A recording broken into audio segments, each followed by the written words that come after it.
এখন দেখো যে কক্সবাজারে রিসেন্ট একটা মেয়ে পারভিন নামে একটা মেয়ে, আমার নামই নাম রেহানা পারভিন, আমাকে সবাই হ্যালো করছে, ফোন দিচ্ছে যে মেয়েটাকে রক কেটে দেওয়া হয়েছে। তো এই মেয়েটাকে রক কেটে দিল বা এই করলো, হাফ প্যান্ট পরে খেলেছে বলে এরকম। তারপরে আমাদের কুড়িগ্রাম নাগেশ্বরীতে একটা ঘটনা ঘটেছিল, যে মেয়েরা খেলেছে বলে সেখানে অনেকরা ব্যানার টাঙিয়েছে যে এই দেশে খেলাধুলা হবে না। এরকম এরকম স্ট্রাগল তো হচ্ছেই। তারপর স্ট্রাগল করেই বাধা টেঁগিয়েই আমরা যখন পেরিয়ে আসছি, এখন এই ছোট মেয়েরা, আমার ছোট বোনরা, এরাও কিন্তু পেরিয়ে সাহসিকতা অর্জন করে আজকে কিন্তু এই পর্যায়ে চলে আসছে। আমি স্যালুট জানাই মেয়েদেরকে, ভালোবাসা থাকলো তাদের প্রতি। এক্সট্রিম মশার কয়েল প্ল্যান্ট ফাইবার দিয়ে তৈরি, ডেঙ্গু চিকুনগুনিয়া বাহি সহ যে কোনো মশার বিরুদ্ধে দেয় এক্সট্রিম সুরক্ষা। আপু, দেখা যায় সমাজ যখন আমাদেরকে নিয়ে কথা বলে, বিশেষ করে মেয়েদের নিয়ে, তখন কিন্তু আসলে পরিবারের উপর একটা প্রভাব পড়ে এবং পরিবার আসলে সমাজকে না বলে দেখা যায় যে নিজের ঘরের মেয়েকে বলে যে এটা করতে পারবা না, ওটা করতে পারবা না।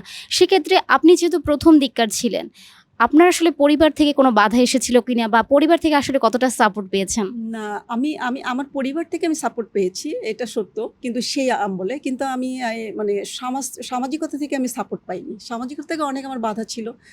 কিরে ওই মেয়েটা তো তোর বোনটা তো, আমার বড় ভাই মুক্তিযোদ্ধা ছিলেন, বলতো যে কিরে তোর বোন তো খবর হয়ে গেছে, তোর বোনের কোনো দিন আর কিছু ইয়ে করতে পারবে না। এসে বলে কি তোর তোর কাম নাই, তুই বোনটাকে তুই ইয়ে করতেছিস। এরকম অনেক বাধার সম্মুখীন আমার হতে হয়েছে।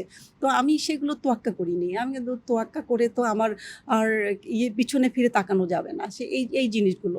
আর যখন লাস্টে যখন 2004-এ যখন আমাদের ফুটবল শুরু হয়, তার আগে তো আমরা ক্যাম্প শুরু করলাম, অন্যদের মাধ্যমে ক্যাম্প শুরু হয়েছে। তখন কিন্তু আমরা যখন ফার্স্ট টাইম খেলতে যাব, তখনও কিন্তু কিছু সংখ্যক লোক তারা ব্যানার টাঙিয়েছিল যে মেয়েদের এদেশে হাফ প্যান্ট পরে খেলা হবে না।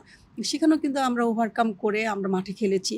আজকে খেলেছি বলেই আজকে কিন্তু আমার মেয়েরা আজকে দুবার চ্যাম্পিয়ন এবং এশিয়ানে কোয়ালিফাই করে, এবং যদি ভাগ্যেও থাকে তারা ওয়ার্ল্ড কাপও খেলতে পারে এবং খেলবে, এটা আমি আশা করছি, আশা করা যায় এবং সবাই দেশব্যাপী আশা করছে যে আমার ছোট্ট একটা বাংলাদেশ যদি আমরা একটু মেয়েদের ওয়ার্ল্ড কাপে খেলতে যাই, তাহলে এটা বিশাল কিছু না। ফুটবল ফেডারেশন থেকে আসলে আপনারা কতটা বাধার সম্মুখীন হয়েছেন বা যে ধরনের আসলে সুযোগ সুবিধা পাওয়ার কথা সেই সুযোগ সুবিধা তো আপনারা পাননি, তো ওই সময় আসলে কি ধরনের আপনাদের বাধা ছিল? না দেখো, ফুটবল ফেডারেশন তখন তো কেবল শুরু হয়েছিল, তখন আসলে কেউ পৃষ্ঠপোষক দেয়নি। কারণ দেয়নি ফুটবল ফেডারেশনকে, কেন বলেছিল যে মেয়েদের দিয়ে কিছু হবে না, মেয়েরা ছেলেরাই পাচ্ছে না আর মেয়েরা কি করবে, এটা কি মেয়েদের খেলা, মানে এটা তো মেয়েদের খেলা না, এরকম করে বলতো, মেয়েদের দ্বারা কিছু হবে না, এরকম করতো। তখন তো আমরা যখন খেলেছি তখন তো অতটা আমরা সুযোগ সুবিধা পাইনি বা স্পন্সর ওইভাবে এগিয়ে আসেনি।